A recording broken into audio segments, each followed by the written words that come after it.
Hello guys അസ്സലാമു അലൈക്കും. അപ്പോൾ എന്തൊക്കെ വർത്താനം, എല്ലാവർക്കും സുഖം വിചാരിക്കുന്നു.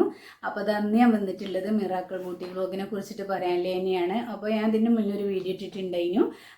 അപ്പോൾ പിന്നെ എനിക്ക് പറയാനുള്ള എന്താണെന്ന് വെച്ചാൽ ഈ പിന്നെ കുഞ്ഞാറ്റുണ്ടല്ലോ, ജിസ്മി കേട്ടോ കുഞ്ഞാറ്റിൻ്റെ പേര്. ഇച്ചായനും അമലിയാർന്ന് ഇച്ചായൻ പിന്നെ അതാണ് കേട്ടോ. അപ്പോൾ അവർ പിന്നെ വേർപിരിഞ്ഞു എന്നുള്ള വാർത്തയും കാര്യങ്ങളൊക്കെ കൂടുതലായിട്ട് വരുന്നുണ്ട് അല്ലേ. ഡിവേഴ്സായി എന്നും ഇങ്ങനെ പിന്നെ അമൽ ഇങ്ങനെ ചാറ്റ് ചെയ്തു എന്നോ പെൺകുട്ടികളെ പിന്നെ കമൻറ്റ് ഇൻസ്റ്റഗ്രാം അങ്ങനെ ചാറ്റ് ചെയ്തു കാര്യങ്ങളൊക്കെ പറഞ്ഞിട്ട് പോസ്റ്റ് ഇട്ടിട്ടുണ്ടായിരുന്നു കുഞ്ഞാറ്റ്. അപ്പോൾ എന്തായാലും വേർപിരിഞ്ഞു, അങ്ങനെ പ്രശ്നങ്ങൾ ഇങ്ങനെ കുറേ ക്ഷമിച്ചു, അങ്ങനെ നിന്നു വന്നിട്ട് ഒരു പ്രശ്നം ഇതൊന്നും ഇല്ല എന്നൊക്കെ പറഞ്ഞിട്ട് കുഞ്ഞാറ്റ് ഒരു പിന്നെ കമ്മ്യൂണിറ്റി പോസ്റ്റ് ഇട്ടിട്ടുണ്ടായിരുന്നു. അപ്പോൾ എന്തായാലും കുഞ്ഞിനെ ആലോചിച്ചിട്ടേലും ഇനി നല്ലതിൽ അവർക്ക് ജീവിക്കായിരിക്കുന്നത് നല്ലത്. ഈ കുഞ്ഞു മക്കളാണ് ഇതിൽ പിന്നെ ആകെ പ്രശ്നപ്പെടുക അല്ലേ. എന്താണെന്ന് വെച്ചാൽ അവരങ്ങനെ അച്ഛനുമില്ല അമ്മയില്ല അങ്ങനെയൊക്കെ ജീവിക്കണം. നമ്മളിങ്ങനെ കാണുമ്പോൾ ഒരു ഗതികേട് തന്നെയാണല്ലേ. എന്തായാലും നല്ലതിൽ തന്നെ അവർ തെറ്റൊക്കെ പുറത്ത് നല്ലതിൽ ജീവിക്കട്ടെ എന്ന് കരുതുന്നു അല്ലേ. വേറെ എന്താണെന്ന് വെച്ചാൽ ഈ അമൽ പറഞ്ഞ ആളുണ്ടല്ലോ, ഒരു ജോലിയോ കൂലിയോ അതൊന്നും ഇല്ലാതെ നിൽക്കണം കേട്ടോ. എന്നാൽ പിന്നെ കുഞ്ഞാറ്റിനെ സഹായിക്കില്ല, പിന്നെ വീഡിയോസ് എടുത്ത് കൊടുക്കുകയെ അങ്ങനത്തെ എന്തെങ്കിലും വേറെ എന്തെങ്കിലും നോക്കി അങ്ങനെ ഒന്നും ഇല്ല കേട്ടോ. അദ്ദേഹം അങ്ങനെ മുകളിൽ കുത്തിരിക്കുന്നല്ലാതെ വേറൊരു ഒരു പിന്നെ വരുമാനം ഉണ്ടാക്കാൻ നോക്കി അങ്ങനെ കുഞ്ഞാറ്റിനെ സഹായിക്കുക അങ്ങനെയൊന്നും ഇല്ല എന്നാണ് കേട്ടോ അവൾ പറയുന്നത്. നമുക്കറിയില്ല, നമ്മൾ ഈ കുറച്ച് സമയമുള്ള വീഡിയോസ് മാത്രമല്ലേ കാണുന്നത്, പിന്നെ വേറെ നമ്മൾ കാണില്ലല്ലോ എങ്ങനെ എന്താണെന്നുള്ളത്. പക്ഷെ അവരെ വീഡിയോസ് എടുത്ത് നോക്കിയിട്ടുണ്ടെങ്കിൽ മുഴുവനായിട്ടും ഇത് തന്നെയാണ് കേട്ടോ. അവർ നേഴ്സിങ്ങിന് പഠിക്കാൻ പോയിട്ട് പാതി വഴിയിൽ നിന്നതും അതേമാതിരി തന്നെ വീട്ടുജോലിയും ആ കുട്ടീനെ വെച്ചിട്ട് നല്ല ബിസിനസ്സും കാര്യങ്ങൾ അങ്ങനത്തെ ഒക്കെ ആയിരുന്നു കേട്ടോ വീഡിയോസിൽ. അധികം പിന്നെ കരച്ചിലും വീഴ്ചയിലും പിന്നെ ആക്സിഡൻ്റ് ഒക്കെ ഉണ്ടായിട്ടുണ്ടായിരുന്നു അമലിന്. എന്നിട്ട് നല്ല സപ്പോർട്ടായിട്ട് നിന്നിട്ടുള്ളത് കുഞ്ഞാറ്റ് തന്നെയാണ് കേട്ടോ. തുറന്നൊന്നും സംസാരിക്കാനും കൂടിയും കഴിഞ്ഞിട്ടുണ്ടായില്ല. എന്നിട്ട് പിന്നെ കുഞ്ഞാറ്റ് നല്ല സപ്പോർട്ടായിട്ട് നിന്നിട്ടുണ്ടായിരുന്നത്. അപ്പോൾ എന്തായാലും ഇങ്ങനെയൊക്കെ സപ്പോർട്ടായിട്ട് നമ്മളെടുത്ത് നിന്ന് ഇങ്ങനെ ഒക്കെ സെറ്റാക്കി പിന്നെ നല്ലതിനൊക്കെ നിന്നിട്ടും ഇങ്ങനത്തെ ഓരോരോ പ്രവൃത്തി ചെയ്യുമ്പോഴാണല്ലേ നമ്മൾ സ്ത്രീകൾ ഒരിക്കലും സഹിക്കാൻ കഴിയാത്തത്. ഒരിക്കലും നമുക്കിത് ഒരിക്കലും ഉൾക്കൊള്ളാൻ കഴിയൂല. നമ്മൾ ഭാര്യ ഉണ്ടായിരിക്കെ വേറെ പിന്നെ പെൺകുട്ടികളെ വെച്ച് ചാറ്റ് ചെയ്യണത് മോശവും കമ്മന്തും ഒക്കെ ഇടുന്നത് എന്തായാലും നമ്മൾ ഒരു സ്ത്രീകൾക്ക് ഇത് പൊറുക്കാനും കഴിയാത്ത തന്നെയാണ്. അപ്പോൾ എന്തായാലും പിന്നെ ഡിവേഴ്സ് ആയിരുന്നില്ല, കമ്മ്യൂണിറ്റി പോസ്റ്റും കാര്യങ്ങളൊക്കെ കുഞ്ഞാറ്റ് ഇട്ടിട്ടുണ്ടായിരുന്നു.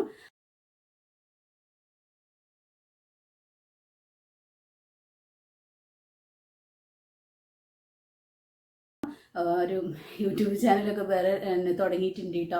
അപ്പോൾ എന്തായാലും ഇപ്പോൾ നല്ല റീച്ചും കാര്യങ്ങളും കിട്ടും. ഇപ്പം ഇതിങ്ങനെ പിന്നെ കുഞ്ഞായിട്ട് ഇങ്ങനെ ഡിവോഴ്സായി അങ്ങനെ പ്രശ്നം എന്നൊക്കെ പറഞ്ഞിട്ടിട്ടുണ്ടായതുകൊണ്ട് അപ്പോൾ എല്ലാവരും എടുത്ത് നോക്കൂ കേട്ടോ എന്താ പ്രശ്നം എന്നുള്ളത്. അപ്പോൾ നമ്മൾ ചാനൽ തുടങ്ങിയിട്ട് 2 വീഡിയോസ് ഇട്ടിട്ടുള്ളൂ, നല്ല റീച്ചും കാര്യങ്ങളും ഉണ്ട്, സബ്സ്ക്രൈബൊക്കെ ഉണ്ട് കേട്ടോ. അപ്പോൾ എല്ലാവരും എന്താണെന്ന് വെച്ചാൽ ഇതെന്താ പ്രശ്നം, തമിഴിൽ എന്തെങ്കിലും പ്രശ്നം ഉള്ളത് എന്നൊക്കെ നോക്കാൻ വേണ്ടിയിട്ട് എന്തായാലും എടുത്ത് നോക്കുമല്ലോ. അതാണ് കേട്ടോ സംഭവം. അതിന് കമൻറ്റിൽ വരുന്ന എന്താണെന്ന് വെച്ചാൽ ഫോർച്യൂണർ വാങ്ങാനാണോ അങ്ങനെയാണെന്നൊക്കെയാണ് കേട്ടോ കമൻറ്റിൽ വരുന്നത്. ബുദ്ധി ഏതായാലും കൊള്ളാം. ഇപ്പം എന്തായാലും പിന്നെ യൂട്യൂബ് ചാനൽ തുടങ്ങിയിട്ടുണ്ടെങ്കിൽ നല്ല റീച്ചും കാര്യങ്ങളും കിട്ടും അല്ലേ. അപ്പോൾ 2 വീഡിയോസ് ഇട്ടിട്ടേ ഉള്ളൂ കേട്ടോ, നല്ല റീച്ചും കാര്യങ്ങളും ഉണ്ട്. അപ്പോൾ എന്തായാലും പിന്നെ കമൻറ്റ് ഇട്ടിട്ടില്ലേ ഉള്ളൂ. അപ്പോൾ ഫോർച്യൂണർ വാങ്ങണം എന്നാണ് അദ്ദേഹം പറയുന്നത് കേട്ടോ, അമൽ പറയുന്നത്. അപ്പോൾ ആ വീഡിയോസ് ഒന്ന് കണ്ടു നോക്കിയേ. പിന്നെ ഒരു കാര്യം പറയാം, ഒരുപാട് പേര് വീഡിയോയിൽ പല കാര്യങ്ങളും ചോദിച്ച് കമന്റും കാര്യങ്ങളും ഇടുന്നുണ്ട്. സത്യസന്ധമായിട്ട് പറഞ്ഞാൽ എനിക്ക് അതിനെക്കുറിച്ചൊന്നും പറയാനൊരു താല്പര്യമില്ല. കാരണം എന്താണെന്ന് വെച്ച് കഴിഞ്ഞാൽ അത് കഴിഞ്ഞു. അതിന്റെ കാര്യങ്ങൾ ഇനി പറഞ്ഞുകൊണ്ട് ഇരുന്നിട്ടോ അല്ലെങ്കിൽ അതിവിടെ വന്ന് പറഞ്ഞിട്ടോ ഒരു ചോദിക്കുന്നുണ്ട് ഫോർച്യൂണർ എടുക്കാനാണോ. അതുകൊണ്ട് പറ്റുവാതെ നമുക്ക് നോക്കാം. അയ്യോ സോറി കേട്ടോ, ചിരിക്കരുത് എൻ്റെ അടുത്ത് പറഞ്ഞായിരുന്നു. മനുഷ്യനല്ലേ പിള്ള ചിരിച്ചു പോകും, അത് ചിരിക്കുമല്ലേ ഞാൻ ചെയ്യുന്നത്, എന്നെ ചെയ്യാൻ പറ്റും. അപ്പോൾ ഇനിയിപ്പോൾ ഞാൻ ജസ്റ്റ് വീഡിയോ എടുത്തുന്നുള്ളൂ കേട്ടോ. ഇങ്ങനെ പോകുന്ന വഴികളും കാര്യങ്ങളൊക്കെ ഒന്ന് കാണിക്കാൻ. പക്ഷേ ബാക്കിയുള്ള ഡീറ്റെയിൽ ആയിട്ടുള്ള കാര്യങ്ങളൊക്കെ എങ്ങനെയാണ് വഴി കാര്യങ്ങൾ ഞാൻ എങ്ങനെയാണ് എവിടെയാണ് പോയിരുന്നത് എൻ്റെ കാര്യങ്ങളായിട്ടുള്ള കാര്യങ്ങളൊക്കെ ഞാൻ എന്തായാലും കാണിച്ചും കാര്യങ്ങളൊക്കെ. അപ്പോൾ എന്താ പറയണേ, നിങ്ങൾക്ക് എന്ത് വേണമെങ്കിലും കമൻറ്റ് ഇടാനോ അല്ലെങ്കിൽ എന്നെ വിമർശിക്കാനോ എല്ലാ കാര്യത്തിനും നിങ്ങൾക്ക് അധികാരമുണ്ട്. കാരണം പബ്ലിക് പ്ലാറ്റ്ഫോമിൽ ഒരു വീഡിയോ ഇടുന്ന എന്നെ നിങ്ങളുടെ സ്വാതന്ത്ര്യത്തിന് നിങ്ങൾക്ക് കമൻറ്റ് ഇടാനും വിമർശിക്കാനും എല്ലാത്തിനും നിങ്ങൾക്ക് അധികാരമുണ്ടോ, ഇല്ലാന്നൊന്നും ഞാൻ പറയില്ല. പക്ഷേ എന്താ പറയണേ, ഞാനൊരു മനുഷ്യൻ ആണ്, റോബോട്ടൊന്നും അല്ല എന്ന് നിങ്ങൾ ഈ ചിരി എനിക്ക് അതെന്നാ അറിയാൻ പാടില്ല കേട്ടോ. മെല്ലെ എന്തായാലും അടുത്തൊരു വീഡിയോയിൽ കൊണ്ടുവരാട്ടോ, മാറ്റി. കാരണം ഒരുപാട് മാറ്റങ്ങൾ എനിക്ക് ആവശ്യമാണ്, അതെനിക്ക് നന്നായിട്ട് അറിയാം. അത് സത്യസന്ധമായിട്ട് ഉള്ളി എന്ന് പറഞ്ഞാൽ അതെനിക്കറിയാം. അതെല്ലാം മാറ്റി നല്ലൊരു ഇതായിട്ട് വരാൻ ഞാൻ ശ്രമിക്കുന്നുണ്ട്, വരുമെന്നാണ് എൻ്റെ ഒരു പ്രതീക്ഷ. അപ്പം പറഞ്ഞത് എന്താണെന്ന് വെച്ച് കഴിഞ്ഞാൽ ഞാനൊരു മനുഷ്യനാണെന്നുള്ളൊരു കൺസിഡറേഷനെങ്കിലും തരിക. എനിക്കങ്ങനെ എന്താ പറയുക, നമ്മുടെ കഴിഞ്ഞൊരു കാര്യത്തെക്കുറിച്ച് പറഞ്ഞ്, അല്ലെങ്കിൽ പണ്ടാണെങ്കിൽ പോലും നിങ്ങളാകെ 1, 2, 3 മിനിറ്റൊക്കെയല്ലേ കണ്ടിട്ടുള്ളൂ. അപ്പോൾ അതിന്റെ ബാലൻസ് എന്താണെന്നുള്ളത് പറയാനോ അതിനെക്കുറിച്ച് ഇട്ട് എന്നെ പറയണേ ആൾക്കാർക്ക് ഓരോന്ന് പറയാനോ, ഇപ്പം എങ്ങനെയാണോ സംഭവം ഇരിക്കുന്നത്, എങ്ങനെയാണോ കരുതുന്നത്, ആ രീതിക്കാൻ ഇരുന്നോട്ടെ. പക്ഷെ മനുഷ്യല്ലേ, മാറാലോ, തെറ്റുകളുള്ളത് നമുക്ക് തിരുത്താലോ. അപ്പം എല്ലാം നല്ലതിന്, ഇനി നടക്കാനുള്ളത് നല്ലതിന് എന്ന് മാത്രമാണ് ഞാൻ പ്രതീക്ഷിക്കുന്നത്. കാരണം എനിക്ക് ഇപ്പം മുതൽ എനിക്ക് ഇന്നത്തെ ഒരു ഇതിൽ വേണ്ടി ജീവിക്കാനാണ് താല്പര്യം. കാരണം എന്താണെന്ന് വെച്ചാൽ നാളെ എന്താ ഉണ്ടാവാന്ന് എനിക്കറിയത്തില്ല. കഴിഞ്ഞ കാര്യത്തെക്കുറിച്ച് ചേർത്ത് ഞാനിനി വിഷമിക്കാനോ അല്ലെങ്കിൽ അതിനേർത്ത് പറയാനോ ഉള്ള അർഹത ഇല്ലാത്തതുകൊണ്ടായിരിക്കാം ചിലപ്പോൾ ഇനി അത്. കാരണം കഴിഞ്ഞത് നമുക്കിനി തിരിച്ചു കിട്ടത്തില്ല, നമുക്കൊന്നും ചെയ്യാനില്ല. അപ്പം മുന്നിലോട്ടുള്ളത് നന്നാക്കുക എന്നത് മാത്രമാണ് എനിക്കുള്ള ഒരു ഓപ്ഷൻ. അപ്പം ദൈവം സഹായിച്ച് അങ്ങനെയൊക്കെ നടക്കുമെന്ന് പ്രതീക്ഷിക്കുന്നു. എനിക്ക് വേണ്ടി പ്രാർത്ഥിക്കേണ്ടവർക്ക് പ്രാർത്ഥിക്കാം, ശപിക്കേണ്ടവർക്ക് ശപിക്കാം, കുറ്റപ്പെടുത്തേണ്ടവർക്ക് കുറ്റപ്പെടുത്താം, കൂടെ നിർത്തേണ്ടവർക്ക് കൂടെ നിർത്താം, എന്ത് വേണമെങ്കിലും ചെയ്യാം. അതൊക്കെ നിങ്ങളുടെ ഇഷ്ടമാണ്. അപ്പോൾ ഇതാ പിന്നെ അമ്മലിട്ട വീഡിയോ കണ്ടില്ലേ അല്ലേ? അപ്പോൾ ഫോർച്യൂണർ വാങ്ങാനാണെന്ന് തന്നെയാണ് പറയുന്നത്. പിന്നെ വേറെ എന്താണെന്ന് വെച്ചാൽ അദ്ദേഹം തെറ്റ് പറ്റി എന്ന് ക്ഷമിച്ചൂടെ എന്നൊക്കെയാണ് ചോദിക്കണേ കേട്ടോ. അപ്പോൾ ഇത്രയും സ്ട്രഗിൾ ചെയ്ത് ഇത്രയും പിന്നെ കഷ്ടപ്പെട്ട് പിന്നെ കുഞ്ഞാറ്റ് പിന്നെ എല്ലാം കഷ്ടപ്പെടുന്നുണ്ട് കേട്ടോ. ഫാമിലി മുന്നോട്ട് കൊണ്ടുപോകാൻ നല്ല കഷ്ടപ്പെടുന്നുണ്ട്. നമ്മൾ ഓരോ വീഡിയോസ് എടുത്ത് നോക്കിയാലും അറിയാലേ, നല്ല കഷ്ടപ്പെട്ട് അത്രയും പിന്നെ പ്രായത്തിൽ തന്നെ ചെറുപ്രായത്തിൽ കുഞ്ഞിനെ വെച്ചിട്ട് ഇങ്ങനെയൊക്കെ കഷ്ടപ്പെടാൻ നമ്മളായി പോകില്ലേ. നമ്മളങ്ങനെ സാഹചര്യം കൊണ്ട് തന്നെ നമ്മൾ പിന്നെ നമ്മൾ ബോൾഡായിട്ട് പോവും. ഇങ്ങനെ പിന്നെ സപ്പോർട്ട് ഒന്നും ഇല്ലാതെ പിന്നെ അമ്മയിൽ നിൽക്കുമ്പോഴൊക്കെ ഇങ്ങനെ ആണെങ്കിൽ സപ്പോർട്ട് ശരിക്കില്ലെങ്കിൽ നമ്മൾ എന്തായിട്ടോ അതിൽക്കണ്ട് ഇറങ്ങി നമ്മൾ ബിസിനസ്സായിട്ടോ അല്ലെങ്കിൽ വേറെ എന്തെങ്കിലും അങ്ങനെയൊക്കെ ആയിട്ട് നമ്മൾ മുന്നോട്ട് പോവാം. പിന്നെ നമുക്കൊരു ശക്തി ഉണ്ടാവൂല്ലേ. അതാണ് ഇപ്പോൾ കുഞ്ഞാറ്റയിൽ സംഭവിച്ചിട്ടുള്ളത്. വേറെ എന്താണെന്ന് വെച്ചാൽ അദ്ദേഹം ഇപ്പോൾ ചാനൽ തുടങ്ങിയിട്ടുണ്ടെങ്കിൽ അദ്ദേഹത്തിൻ്റെ ബുദ്ധി തന്നെയാണ് കേട്ടോ. എന്താണെന്ന് വെച്ചാൽ ഇപ്പോൾ ഈ കത്തി നിൽക്കുന്ന സമയത്ത് ചാനൽ തുടങ്ങിയിട്ടുണ്ടെങ്കിൽ ഫോർച്യൂണറോ അതിൻ്റെ അപ്പുറമൊക്കെ വാങ്ങാമല്ലേ.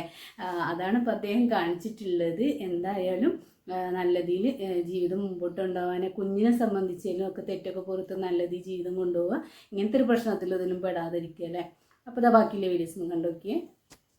അപ്പോൾ എനിക്ക് പറയാനുള്ളത് എന്താണെന്ന് വെച്ച് കഴിഞ്ഞാൽ ഒരുപാട് പേര് ഇങ്ങനെ വീഡിയോക്കകത്ത് ഓരോരോ കമന്റുകളും കാര്യങ്ങളും വരുന്നുണ്ട്. അപ്പോൾ ആ കമന്റും കാര്യങ്ങളും എന്താ പറയുക ഇടുന്നതുകൊണ്ട് എനിക്കൊരു പ്രശ്നമില്ല. പക്ഷേ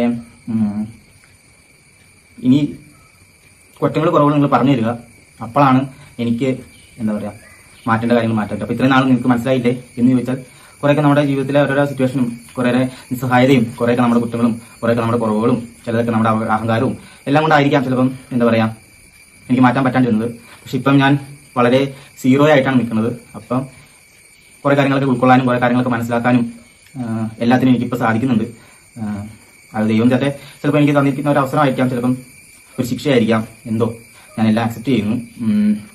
എനിക്ക് ആരോടും ഒരു പരാതിയോ പരിഭവങ്ങളോ ആരെയോട് കുറ്റങ്ങളോ കുറ്റപ്പെടുത്താനോ എനിക്ക് താല്പര്യമില്ല. ജീവിതമാണ്. കാരണം ഒരുമിക്കലും പിരിയലും അല്ലെങ്കിൽ നമുക്ക് എന്തെങ്കിലും ലഭിക്കുന്നതും നമുക്ക് നഷ്ടമാകുന്നതും എല്ലാം ദൈവത്തിന്റെ വിധിയായിരിക്കും എന്ന് ഞാൻ പ്രതീക്ഷിക്കുന്നു. കാരണം നമ്മൾ ഇപ്പം പറയുമ്പോൾ നമുക്ക് വലിയ ഫിലോസഫിയൊക്കെ ആയിട്ട് വലിയ വർത്തമാനങ്ങളൊക്കെ പറയാമെങ്കിലും യാഥാർത്ഥ്യം എന്ന് പറയുന്നത് നമ്മൾ പോലും ആഗ്രഹിച്ചിട്ട് അല്ലെങ്കിൽ നമ്മൾ പോലും പറഞ്ഞിട്ടല്ല നമ്മൾ ഈ ഭൂമിയിലോട്ട് വരുന്നതും മരിച്ച് കുഴിയിലോട്ട് വല്ല മണ്ണിലോട്ട് തന്നെ പോകുന്നതും നമ്മൾ ആഗ്രഹിച്ചിട്ടല്ല. അതെല്ലാം ഒരു സമയത്ത് നടക്കും. ആ സമയത്ത് ആ ഓരോ കാര്യങ്ങൾക്ക് വേണ്ടതായിട്ടുള്ള കാര്യങ്ങൾ തന്നെ നടക്കുമായിരിക്കാം, തന്നെ നടക്കുന്നുണ്ട്. അതായത് ഒരു കുഞ്ഞ് ജനിക്കാൻ വേണ്ടിയിട്ടുള്ള കാര്യങ്ങളാണെങ്കിലും ഒരാൾ മരിക്കാനാണെങ്കിലും എല്ലാത്തിനും മരണവും ജനനവും സത്യമാണെങ്കിൽ ജീവിതവും സത്യമാണ്, ജീവിതത്തിലെ അനുഭവങ്ങൾ സത്യമാണ്. നമ്മൾ ഒരു പുസ്തകത്തിൽ നിന്നോ അല്ലെങ്കിലോ ഒന്നിൽ നിന്നോ അല്ലെങ്കിൽ മറ്റൊരാളിൽ നിന്നോ നമുക്ക് കിട്ടുന്നതല്ല ശരിക്കും അനുഭവം അല്ലെങ്കിൽ ജീവിതം എന്ന് പറയുന്നത്. നമ്മൾ സ്വന്തം നമ്മുടെ ജീവിതം നമ്മൾ അനുഭവിച്ച് അല്ലെങ്കിൽ ജീവിച്ച് പോകുമ്പോഴാണ് നമുക്ക് ശരിക്കും എന്താണ് ജീവിതം അല്ലെങ്കിൽ എന്താണ് ഓരോരോ കാര്യങ്ങൾ എന്നൊക്കെ നമുക്ക് മനസ്സിലാവണം. അപ്പം പ്രാർത്ഥിക്കേണ്ടവർക്ക് പ്രാർത്ഥിക്കാം എനിക്ക് വേണ്ടിയിട്ട്, കുറ്റപ്പെടുത്തുന്നവർക്ക് കുറ്റപ്പെടുത്താം, വിധിക്കുന്നവർക്ക് വിധിക്കാം, എന്തായാലും കുഴപ്പമില്ല. പക്ഷെ എനിക്കതൊരു ആരോടും ഒരു പ്രശ്നം ഒരു ഇതോ കാര്യങ്ങളൊന്നുമില്ല. കാരണം എൻ്റെ ഭാഗത്ത് എനിക്കത് അങ്ങനെ പറയാനുള്ള ഒരു അർഹത ഇല്ലാത്ത ഒരു വ്യക്തിയാണ് എന്ന് വേണമെങ്കിൽ പറയാം. ഞാൻ അങ്ങനെ ചിന്തിക്കുന്നു, ഇപ്പം ഞാൻ അങ്ങനെ ചിന്തിക്കുന്നു. അപ്പം എനിക്ക് പറയാനുള്ള എന്താണെന്ന് വെച്ച് കഴിഞ്ഞാൽ മനുഷ്യനാണ് ഞാൻ എന്നുള്ള ഒരു കൺസിഡറേഷൻ എനിക്ക് തരണം, അത്രേ ഉള്ളൂ. ഒരു നിമിഷം കൊണ്ട് നിൽക്കാൻ അല്ലെങ്കിൽ ഒരു നിമിഷത്തേക്ക് വേണ്ടി ചിലപ്പം നിൽക്കുന്ന ഒരു ഹൃദയമൊക്കെ തന്നെയാണ് എനിക്കുള്ളൂ. അപ്പം ജീവിക്കണം ഇനി മുന്നോട്ട്. പിന്നെ ഓരോരോ കാര്യങ്ങൾ എൻ്റെ മടികളും കാര്യങ്ങളും അല്ലെങ്കിൽ എൻ്റെ തെറ്റുകളും കാര്യങ്ങളെല്ലാം തിരുത്തി നല്ലൊരു രീതിയിലേക്ക് മുന്നോട്ട് വരാൻ ഞാൻ എന്തായാലും ശ്രമിക്കുന്നതാണെന്നല്ല ശ്രമിക്കും. അപ്പോൾ അത് നിങ്ങൾ കണ്ടില്ലേ, കുഞ്ഞാറ്റുണ്ടല്ലോ. പിന്നെ ഇപ്പോൾ പിന്നെ മാൾട്ടയിൽ ജെയ്സായിട്ട് പോയിട്ടുള്ളത് കേട്ടോ. ജോലിക്കും പഠിച്ചാലൊക്കെ തന്നെ തോന്നുന്നുണ്ട്. വീഡിയോസ് പറയുന്നത് അങ്ങനെയാണ് കേട്ടോ. അതിൻ്റെ കാര്യം ശരിക്കും അറിയില്ല. പിന്നെ അപ്പോൾ എന്തായാലും അവിടെ നിന്ന് ഒറ്റയ്ക്ക് നിന്നിട്ട് പഠിപ്പും ജോലിക്കും അങ്ങനെയൊക്കെ ശ്രമിക്കുകയാണല്ലേ. അപ്പോഴാണ് ഇപ്പോൾ ഈ പ്രശ്നം കാര്യങ്ങളൊക്കെ നമ്മൾ ഒറ്റയ്ക്ക് മോർണിംഗ് കൂടെ കാണാത്ത വിഷമം, ഫാമിലി ഇല്ലാത്ത വിഷമം, അങ്ങനത്തെ ഒക്കെ നിൽക്കുന്ന സമയത്ത് തന്നെയാണ് ഇങ്ങനത്തെ ഓരോ സംഭവങ്ങൾ ഉണ്ടാവുന്നുണ്ട് അല്ലേ. അപ്പോൾ ഏകദേശം ഒരു 8 മാസത്തോളം ആയിട്ടുണ്ടാവും കേട്ടോ. ജനുവരിയിൽ എങ്ങാണ്ടാണ് പിന്നെ ആൾ മാൾട്ടയിൽ ജോലി പിന്നെ നൈസായിട്ട് പോയിട്ടുള്ളത്. അപ്പോൾ പോയ വീഡിയോസും കാര്യങ്ങളൊക്കെ ഇട്ടിട്ടുണ്ടായിന് കേട്ടോ. അപ്പോൾ എന്തായാലും അപ്പോൾ ആ വീഡിയോസ് ഒന്ന് കാണിച്ചു തരാം, കുറച്ചൊന്ന് കണ്ടു നോക്കി. ഇവിടെ വന്നിട്ട് ഞാൻ ഏകദേശം ഒരു ഹാഫ് മന്തോളായി. എങ്ങനെയാണല്ലേ പെട്ടെന്ന് സമയം പോയത് ഒന്നും അറിഞ്ഞിട്ടില്ല. പക്ഷേ ഒരുപാട് പ്രശ്നങ്ങളും സ്ട്രെസ്സും കാര്യങ്ങളൊക്കെ ഈ ഒരു സമയത്ത് ഉണ്ടായിട്ടുണ്ട്. അപ്പോൾ എന്തായാലും അല്ലാത്ത സംഭവങ്ങൾ നമ്മൾ കാണുമ്പോഴും നമുക്കതൊരു പ്രത്യേക ഒരു ഫീൽ തന്നെയാണ് കേട്ടോ. അതിൻ്റെ ഫീല് നമ്മളിങ്ങനെ സ്ഥിരമായിട്ട് കണ്ടു കഴിയുമ്പോൾ ഉണ്ടാവത്തില്ല. എന്തായാലും ഇതൊക്കെ ഞാനിപ്പോൾ 2-3 തവണ ആശുപത്രി പോയപ്പോൾ കണ്ടുവന്നതാണ്. എങ്കിലും ഒരു പ്രത്യേക ഒരു ഭംഗിയാണ്. കുറേയൊക്കെ വീഡിയോ എടുക്കായിരുന്നു, പക്ഷെ കുറേയൊക്കെ മിസ്സായി. എനിക്ക് ഇങ്ങനെ ഒരു വയ്യായിക പോലെ ഉണ്ടായിരുന്നു, മനസ്സുകൊണ്ടും ഓക്കെ ആയിരുന്നില്ല. അതുകൊണ്ടാണ് ഞാൻ കൂടുതലും വീഡിയോസ് എടുക്കാതിരുന്നത്. നമ്മളത് കഴിഞ്ഞിട്ട് ഇത് പതിയെ പോണ വഴിക്ക് ഭംഗിയുള്ളത് കാണുന്നതെല്ലാം ഞാൻ വീഡിയോയിൽ എടുക്കുന്നുണ്ട്. അവസാനം നമ്മൾ ഇത് ഹോസ്പിറ്റലിലെത്തി. ഇവിടെ നമുക്ക് സബ്സ്ക്രൈബേഴ്സൊക്കെ ഉണ്ട് കേട്ടോ. നമ്മുടെ ചേച്ചിമാർ, ഒരു ചേട്ടനൊക്കെ ഉണ്ട്, മലയാളികളൊക്കെ ആയിട്ട്. അപ്പോൾ അവിടെ നിന്ന് വേഗം വാക്സിനൊക്കെ എടുത്ത് ഡോക്ടറുടെ സൈൻ മേടിച്ച് നമുക്ക് മെഡിക്കൽ സർട്ടിഫിക്കറ്റ് കയ്യിലോട്ട് കിട്ടി. പിന്നെ നമ്മളിനി എക്സ്റ്റൻഷൻ അപ്ലൈ ചെയ്യും. അങ്ങനെ കുറേ കാര്യങ്ങൾ ഇവിടെ വന്നിട്ട് ചെയ്യാനുണ്ട്. അപ്പോൾ ഞങ്ങൾ പിന്നെ പോണ സമയത്തുണ്ടല്ലോ ഒരു പ്രശ്നവും കാര്യങ്ങളൊന്നും ഇല്ലല്ലേ. പിന്നെ അവനിങ്ങനെ ഒറ്റയ്ക്ക് ഇങ്ങനെ നിന്നപ്പോൾ അടുപ്പായി തോന്നിയിട്ടുണ്ടാവും. പിന്നെ അങ്ങനെ മെസ്സേജും കാര്യങ്ങളും ചാറ്റിങ്ങും ഒക്കെ തുടങ്ങിയതായിരിക്കും അല്ലേ. എന്തായാലും അവൾ കഷ്ടപ്പെട്ട് ഇത്രയും എത്തിച്ചിട്ടും പിന്നെ അവൾ പറയുന്നത് എന്താണെന്ന് വെച്ചാൽ ഇന്നും തുടങ്ങിയതല്ല, ഡിവൈസ് ഞാൻ കുറച്ച് മുമ്പ് തന്നെ കൊടുത്തിട്ടുണ്ടായിരുന്നു എന്നൊക്കെയാണ് അവൾ പറയുന്നത് കേട്ടോ. കമ്മ്യൂണിറ്റിയിലും ആ കുഞ്ഞിനെ സംബന്ധിച്ച് വിഷമം തന്നെയാണ്. എന്നാലും തെറ്റൊക്കെ തിരുത്തി നല്ലൊരു ജീവിതം ഉണ്ടാകട്ടെ എന്ന് പ്രാർത്ഥിക്കുന്നു കേട്ടോ. അപ്പോൾ അതാ ഇത്രയേ ഉള്ളൂ. അടുത്ത വീഡിയോ ചെയ്യുന്നവരൊക്കെ എല്ലാ കൂട്ടുകാരോടും അസ്സലാമു അലൈക്കും.